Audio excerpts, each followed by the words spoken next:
दोस्तों इस वीडियो में हम डिस्कस करने वाले हैं निफ्टी बैंक निफ्टी कल 13 फरवरी यानी कि बृहस्पतिवार को किस साइड मोमेंटम कर सकते हैं, कौन से लेवल पे अपॉर्चुनिटी बन सकती है, उसके पीछे का लॉजिक क्या है। साथ में ऑप्शन चेन एनालिसिस भी करेंगे ताकि कल के लिए मार्केट के क्रूसी लेवल हमको पता लग जाए। तो दोस्तों वीडियो को एंड तक देखिएगा ताकि काफ़ी कुछ आपको नया सीखने को मिले। कल दोस्तों निफ्टी का वीकली एक्सपायरी है तो हम इन डिटेल में डिस्कस करेंगे क्या आज की तरह लोगों को ट्रैप कर सकती है, कौन से लेवल इंपॉर्टेंट है, कब निफ्टी में काम करना है, कब नहीं करना है। तो वीडियो अच्छे से ध्यान से देखिएगा ताकि कल आप ट्रैप से भी बच सको, खासकर निफ्टी में। ठीक है, चलिए दोस्तों शुरू करते हैं। बैंक निफ्टी का मैंने चार्ट ओपन किया है, 15 मिनट का टाइम फ्रेम है जो कि इंट्राडे के लिए बेस्ट होता है। आज दोस्तों मार्केट ने दोनों साइड जबरदस्त मोमेंटम दिया और आज जो ये दोनों साइड मोमेंटम आया ना, हमने इसको पेपर ट्रेड में यहां से कैप्चर किया। बहुत सारे लोगों के आज सवाल थे, सर आज स्टडी का लॉजिक जरूर बताना ताकि कुछ सीखने को मिले वीडियो में। तो सबसे पहले बैंक निफ्टी में जो आज हमने यहां से रिवर्सल प्लान किया था जो पेपर ट्रेड में, उसका आपको एक बार ब्रीफली लॉजिक समझा देता हूं ताकि भविष्य में अगर आपके सामने ऐसा कोई सिनेरियो बने तो आप ट्रैप ना हो, बल्कि आप पूरे मोमेंटम को कैप्चर कर सको। ठीक है, चलिए देखिए। पहले कई पॉइंट थे, 3-4 पॉइंट थे, हम सभी को मर्ज करेंगे और आपके सामने मैं सिखाऊंगा कि हमको काम करने से पहले किन किन चीज़ों का ध्यान देना चाहिए। देखिए आज बैंक निफ्टी दोस्तों तकरीबन फ्लैट खुलती है और लगातार 3 कैंडल इसने खड़ी खड़ी लाल रंग की बनाई। ध्यान से सुनिएगा भाई लॉजिक को, स्टडी के लॉजिक को। ठीक है, 3 कैंडल इसने खड़ी खड़ी लाल रंग की बनाई, तभी मैंने एक डेटा पॉजिटिव किया, भाई डेटा ओवरसोल्ड के आसपास है और आज मार्केट में डाउनसाइड प्लान मत करना, आज मार्केट में रिकवरी ही प्लान करना, क्योंकि उसके पीछे दोस्तों कारण था। कारण क्या था? जो लोग दोस्तों यहां पे शॉर्ट सेल करके गए थे, इसको 50,000 पे जो सेलर बैठे थे, उनको आज इन 3 कैंडल्स से कोई प्रॉब्लम नहीं थी। उनका प्रॉफिट रातों रात भी बढ़ा और फिर इन 3 कैंडल ने भी उन्होंने अपना प्रॉफिट बना लिया। ठीक है, बल्कि अब जब ब्रेकडाउन हुआ तो और ज्यादा सेलर यहां पे ऐड हुए होंगे। अब आप खुद सोचिए, इन लोगों को जो सेलर थे उनको प्रॉब्लम कब हुई होगी? यहां से दोस्तों जिसने शॉर्ट सेल किया है, यहां से जिसने शॉर्ट सेल किया है, उसको यहां तक आते आते जबरदस्त प्रॉफिट मिल रहा होगा। अब उनको तब तक दिक्कत नहीं हुई जब तक ये पॉजिटिव कैंडल नहीं बनी। जो ये डोजी कैंडल इसके बीच में बनी हुई है, इसको दोस्तों हम फाइट की कैंडल बोलते हैं, यानी कि ना ये बायर के हिस्से की होती है ना ये सेलर के हिस्से की होती है। जब बायर और सेलर की फाइट चलती है तो एक डोजी कैंडल बन जाती है, इसको हम बेस कैंडल भी बोल देते हैं। जो स्टूडेंट कोर्स किया जिन्होंने उनको समझ में आ जाएगा, और ये डिमांड जोन के आसपास बनती है। तो जब यहां पे फाइट हुई तो जितने भी लोगों को यहां सेल करके, जो हर स्विंग पे सेल करके बैठे थे, उनको अच्छा प्रॉफिट था। एक पॉजिटिव कैंडल बनते ही वो ऐसे निकल के भागे, क्योंकि वो भागेंगे भाई, क्योंकि उनको प्रॉफिट बुक करना पड़ेगा। तो यहां पे एक तो यहां से शॉर्ट कवरिंग इसलिए बिल्ड हुई। पहला ऑप्शन, पहला पॉइंट दोस्तों ये था। दूसरा पॉइंट क्या था? कल की वीडियो अगर आपने एनालिसिस की देखी होगी, आपको मैं बता रहा था कि 49,000 राउंड लेवल है, यहां पे भी सपोर्ट है, और एक सपोर्ट आपको 48,800 पे भी दिखेगा, क्योंकि ये इतनी बार टच पॉइंट है। यहां पे अगर आप देखोगे एक पॉइंट आपको 48,800 पे भी दिखेगा और यहीं से इसने रिकवर किया है।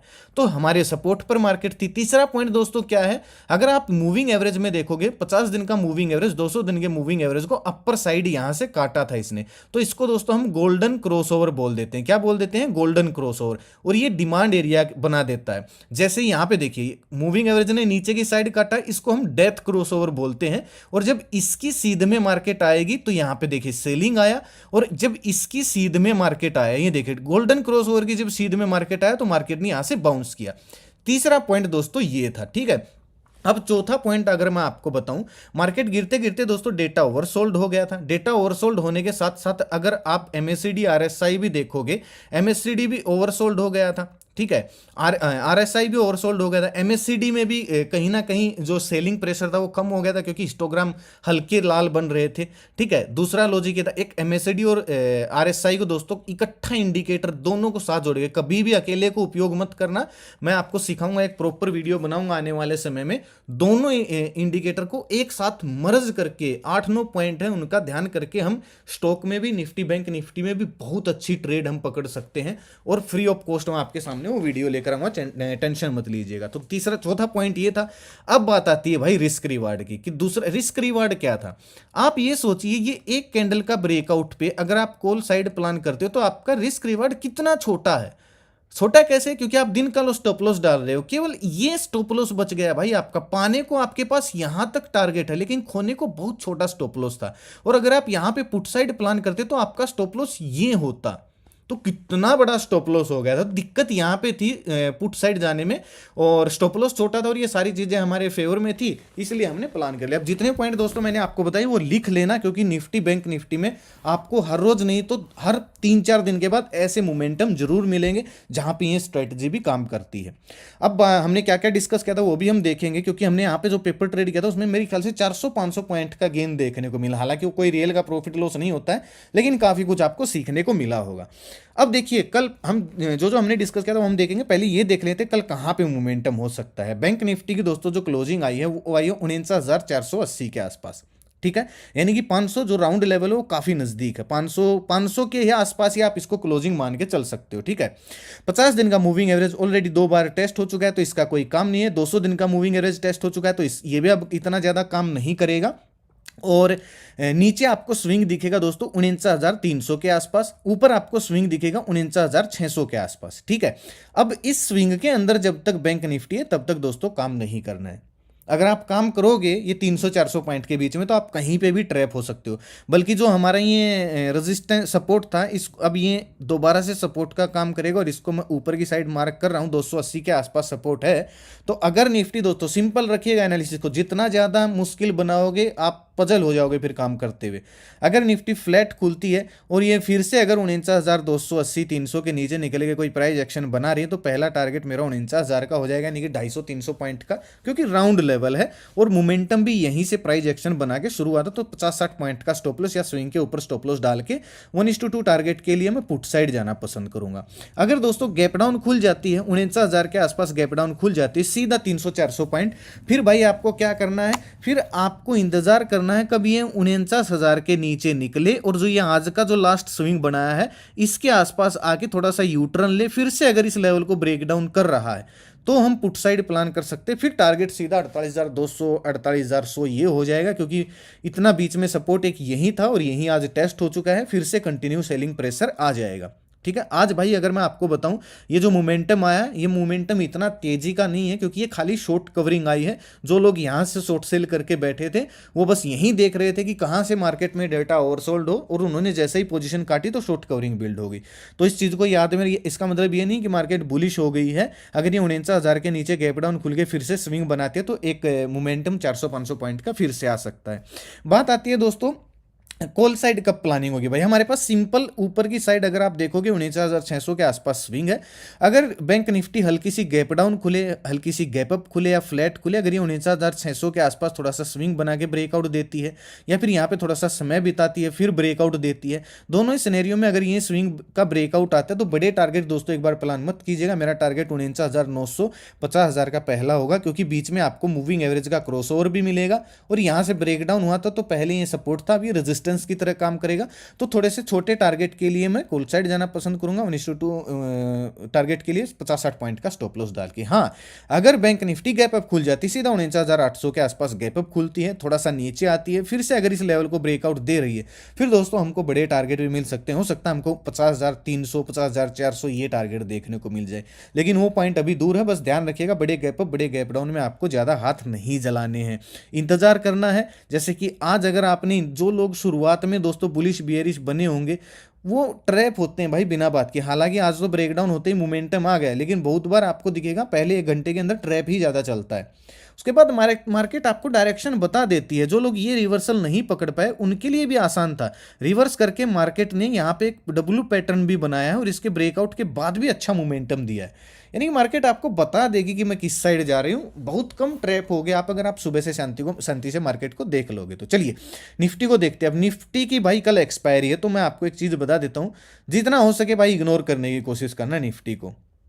अब ये बात बोलें सर एक्सपायरी है, एक्सपायरी में तो हम मोमेंटम का वेट करते हैं। देखिए मेरे भाई मैं आपको लॉजिक बता देता हूँ, एक दिन के टाइम फ्रेम में मैं आपको बताता हूँ। ये जो कैंडल बनी है ना भाई, इसके बीच में बंद कर सकते हैं यहाँ।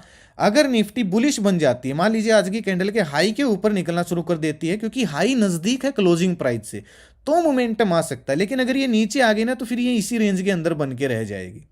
एक दिन के टाइम फ्रेम में बहुत बड़ी कैंडल बनी है, तो ये मेरे ख्याल से निफ्टी के अंदर आज मोमेंटम आया ही इस वजह से है कि कल इसको साइडवेज फंसा सके, हम रेंज में फंसा सके। तो फिर भी मैं आपको अगर लेवल के बारे में डिस्कस करूं तो किस लेवल के ऊपर बुलिश बियरिश बना जा सकता है। क्लोजिंग दोस्तों निफ्टी की आई है 23,045 पे, तो नीचे का लेवल है 23,000 का और ऊपर का लेवल है 23,100 का, ठीक है, जो कि कल था, कल भी यहीं पे क्लोजिंग थी। इसके बीच में तो निफ्टी को छेड़ना ही नहीं है। अगर ये 23,100 के ऊपर निकल के कोई स्विंग बनाती है तो फिर हमको 23,200 23,250 तक का हमको टारगेट देखने को मिल सकता है। मैं 20-30 पॉइंट का सेल डाल के कॉल साइड जाना पसंद करूंगा। और अगर ये वापिस से 23,000 के नीचे निकलती है, 23,000 22,280 इसके नीचे निकलती है, तो पहला टारगेट 900 के आसपास का होगा, दूसरा टारगेट दोस्तों मेरा फिर से 22,800 का हो जाएगा, ठीक है, यानी कि फिर से सेलिंग प्रेशर आ सकता है। लेकिन मुझे ऐसा लग रहा है भाई, अगर ये फ्लैट खुल के धीरे धीरे नीचे आई ना, तो पहले तो 930 के आसपास से ही बाउंस करेगी, फिर से अगर ब्रेकडाउन होता है तो फिर ये 22,850 के आसपास से बाउंस करेगी, और हो सकता है धीरे धीरे धीरे धीरे इसी रेंज में इसको बंद कर दे, ठीक है। अगर बड़ा गैप डाउन खुल जाती सीधा 22,930 के आसपास, फिर इंतजार करना ये 900 के नीचे निकले तो 100 पॉइंट आपको यहां तक मिल सकते हैं वापस से 22,800 तक। और अगर ये गैप अप खुल जाती है 23,100 के आसपास, 110 के आसपास, थोड़ा सा इंतजार करना। अगर ये थोड़ा सा नीचे आके फिर से ब्रेकआउट दे रही है तो टारगेट दोस्तों अपर साइड जो मुझे दिख रहा है वो 23,200 से लेके 23,250 तक है, क्योंकि अगर आप देखोगे आपको इन्वर्टेड हेड एंड शोल्डर भी पैटर्न देखने को मिलेगा, ठीक है, ये वाला। तो ब्रेकआउट अगर इस रेंज का आता है तो ये यहाँ पे स्पेस है, यहाँ तक निफ्टी हमको टारगेट दे सकती है। निफ्टी में जो सेलिंग एरिया है भाई वो 23,240 पे है, निफ्टी में जो सपोर्ट एरिया है वहीं 22,800 पे है। और अगर आप एक दिन के टाइम फ्रेम में देखोगे तो आज डबल बॉटम भी बन गया है भाई। अगर आप देखोगे ना एक दिन के टाइम फ्रेम में, मैं एक बार थोड़ी सी मार्किंग को हाइड कर देता हूं, अब देखिएगा रिकवरी किया इसलिए डबल बॉटम लग रहा है, ठीक है, अगर रिकवरी नहीं करती तो फिर नहीं बनता था। और जब जब डबल बॉटम बनता है भाई ये पॉजिटिव साइन होता है। लेकिन जिस तरीके से न्यूज़ वगैरह चल रही हैं भाई, उस तरीके से आपको भी पता है कुछ भी नहीं कह सकते हैं मार्केट में क्या हो सकता है, ठीक है। जैसे कि आप यहाँ पे देखिए, ये दोस्तों डबल टॉप बना था, डबल टॉप बना तो मार्केट नीचे आई दोनों बार। अब उसके बाद देखिए ये यहाँ पे ट्रिपल बॉटम बना था, उसके बाद मार्केट में आप मोमेंटम देखिए कैसा आया। फिर ये एक बार फिर से इलेक्शन की वजह से वोलेटाइल हुई थी, नहीं तो फिर मोमेंटम बहुत बढ़िया है, यानी कि स्ट्रॉन्ग लेवल है 22,800 का, क्योंकि बार बार इसी लेवल से आके रिकवर कर रही है। तो कल एक्सपायरी है, दो तीन चीज़ों का आपको ध्यान रखना है। अगर पहली 15 मिनट की कैंडल ज़्यादा बड़ी बन जाती है इग्नोर कर दीजिए निफ्टी को। पहले आधे एक घंटे में, डेढ़ घंटे में किसी भी साइड ऊपर डाउन साइड या अपर साइड कोई बड़ा मोमेंटम आ जाता है, इग्नोर कर दीजिए निफ्टी को। अगर छोटी छोटी छोटी छोटी कैंडल बन रही है दिन में 15-15 मिनट की तो भी इग्नोर कर देना भाई। और भी इंडेक्स हैं, ठीक है, बैंक निफ्टी है, सेंसेक्स है, क्यों बिना बात के अपने हाथ जलाओ भाई निफ्टी के चक्कर में। तो एक्सपायरी हो सकता है ये कल टाइम डी के जबरदस्त खाएं, बाकी ऑप्शन चेन में हमको पता लग जाएगा प्रीमियम कितना बचा है। अब सेंसेक्स को आप देखिएगा, मार्किंग में ऑन कर लेता हूँ। सेंसेक्स ने भी भाई वहीं से मोमेंटम दिया है जैसे निफ्टी ने, बिल्कुल पिन पॉइंट से। ऐसे मैंने कल आपके सामने सपोर्ट एरिया सेंसेक्स का मार्क किया था और बिल्कुल इसी रेंज से सेंसेक्स ने 300 के आसपास से भागना शुरू किया। अब सेंसेक्स भी भाई अगर कल नीचे आता है वापस इस स्विंग को तोड़ता है, यानी कि 75,850 के लेवल को तोड़ता है, तो फिर से हमको 75,300 के टारगेट मिल सकते। और अगर ये इस लेवल को तोड़ता है, यानी कि 76,300 के लेवल को, अपर साइड इस लेवल को तोड़ता है, तो फिर हमको 77,000 के टारगेट देखने को मिल सकते हैं सेंसेक्स में, ठीक है। सेंसेक्स में भी बड़ा गैप अप खुल गया तो इसके बीच में फंस के रह जाएगा, बड़ा गैप डाउन खुल गया तो इसके बीच में फंस के रह जाएगा। यानी कि बड़े गैप अप और बड़े गैप डाउन में सेंसेक्स और निफ्टी को इग्नोर करने की कोशिश करना तकरीबन 2-2.5 घंटे के लिए, ठीक है। अगर इस रेंज में सेंसेक्स खुलता है, इस रेंज में खुलता है और ब्रेकडाउन या ब्रेकआउट देता है तो यहां तक स्कैल्प मिल सकता है और यहां तक स्कैल्प मिल सकता है। अब ज़्यादा हाथ पैर मत मारना भाई, खासकर निफ्टी के अंदर। मैं फिर से बोल रहा हूँ बार बार, आपको भी पता है मैं कभी ज़्यादा ऑप्शन ट्रेडिंग को प्रमोट करता नहीं हूँ, और मैं तो समझाने की कोशिश करता हूँ कि भाई ऑप्शन ट्रेडिंग बर्बाद कर देती है। जब तक अगर आपको नहीं आती है, रिस्क रिवार्ड आपको नहीं फॉलो करना होता है, तो मत घुसिएगा ऑप्शन ट्रेडिंग में। और एक्सपायरी के दिन ज़्यादा यूट्यूबर के चक्कर में पड़ के जीरो हीरो के चक्कर में मत पिटा करो, जीरो ही हो जाओगे। अब निफ्टी के ऑप्शन चेन देखिए, अब प्रीमियम देखिएगा आप, एक्सपायरी है कल तो 80, 88, 90 रुपये इस साइड है और 70 रुपये इस साइड, यानी कि अगर आप मान के चलोगे 160 रुपये के आसपास प्रीमियम है भाई।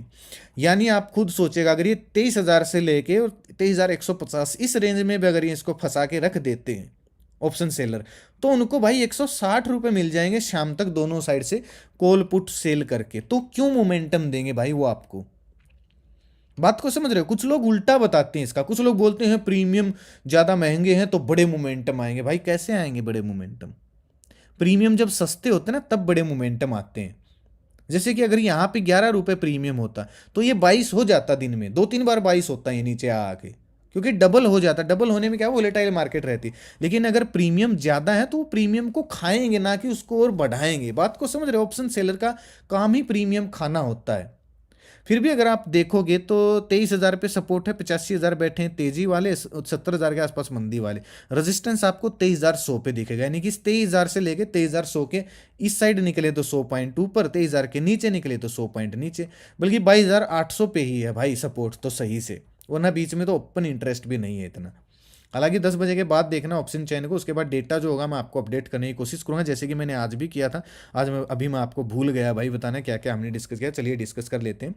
निफ्टी का डेटा देखिए, 10 बज के 20 मिनट पे मैंने बोला था कि भाई निफ्टी और बैंक निफ्टी दोनों का डेटा नेगेटिव, तकरीबन ओवरसोल्ड है। आज डाउन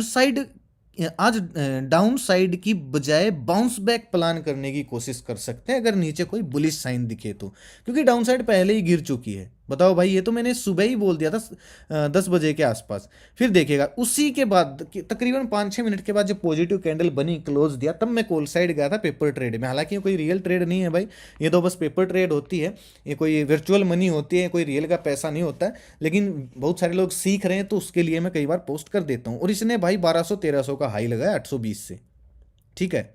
और अगर आप देखोगे कितना हाई लगा, फिर मैंने बार बार आपको बताया भी, आज की स्टडी का लॉजिक मैंने कल की वीडियो में भी समझ में आएगा। फिर मैंने डबल बॉटम का भी ये चार्ट अपलोड किया, कई चीज़ें मैंने यहाँ पे बताई।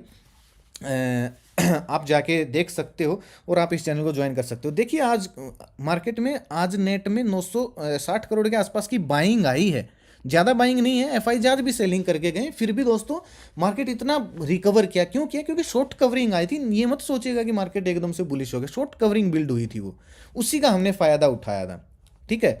तो आप जाके ज्वाइन कर सकते हो, वीडियो के डिस्क्रिप्शन में आपको लिंक मिलेगा। कॉल टिप्स भाई नहीं मिलेंगी यहाँ पे। हाँ, चार्ट क्या बोल रहे हैं, डेटा क्या है दिन में, जैसे 2-3 बार डेटा चेंज हो जाता है, 5 डेज का डेटा क्या है, कमेंट्री क्या है लाइव इंडेक्स के ऊपर, वो कोशिश करता हूँ मैं आपको करने की, ताकि लोग कम से कम ट्रैप से तो बच सके। तो आप ज्वाइन करें, वीडियो के डिस्क्रिप्शन में लिंक मिलेगा भाई ओरिजिनल चैनल का, नहीं तो मैं कमेंट में पिन कर दूंगा। प्लीज़ भाई लिंक से ही ज्वाइन करें। बात को समझ रहे हो? अगर आप सर्च करोगे इस लोगों से, इस नाम से बहुत सारे फ्रॉड चैनल मिलेंगे आपको। ना मेरा कोई पेड ग्रुप है, ना मेरा कोई व्हाट्सअप ग्रुप है, ना मेरा कोई इन्वेस्टमेंट प्लान है, ना मैं कॉल टिप्स एडवाइस देता हूँ। प्लीज़ मेरे नाम से किसी को पैसे मत देना, ना मैं क्रिप्टो में काम करता हूँ, ना करवाता हूँ भाई। बच के रहिएगा, आपके साथ फ्रॉड हो जाएगा। चलिए ऑप्शन चेन बैंक निफ्टी का अगर देखोगे, बैंक निफ्टी में तो भाई कोई फायदा नहीं है देखने का, हर बार बताता हूँ। वहीं पे क्लोजिंग 49,500 है जो भी है। इसके ऊपर जब तक क्लोज कर रही है 50,000 तक जा सकती है, इसके नीचे जब तक क्लोज करिए 49,000 तक जा सकती है, क्योंकि प्रीमियम ही नहीं है किसी भी साइड। 7-7, 8-8 हज़ार का ओवाई है। 10:30 बजे के बाद ऑप्शन चेन को देखना है भाई, उससे पहले देखना नहीं है, क्योंकि ओवाई सेटल होती है। जो भी डेटा होगा मैं आपको अपडेट करने की कोशिश करूंगा। आज का वीडियो दोस्तों यहीं तक था, आशा करता हूँ कि आपको कुछ नया सीखने को मिला होगा। तो वीडियो को लाइक और शेयर जरूर करना, ताकि जरूरतमंद लोगों तक आसानी से पहुंच जाए। कमेंट करके दोस्तों हौसला जरूर बढ़ाइएगा, ताकि मुझे भी लगे कि हाँ भाई जो हम सिखा रहे हैं उससे कुछ फायदा हो रहा है किसी को, इससे मेरा हौसला बढ़ता है और ये मुझे प्रेरित करता है नई नई चीज़ें आपको सिखाने को। तो ठीक है, आज का वीडियो दोस्तों यहीं तक था, कल मिलते हैं एक नई वीडियो में, तब तक के लिए बाय बाय। भगवान करे आपका दिन शुभ रहे। Thank you so much. जय माता दी, जय हिंद।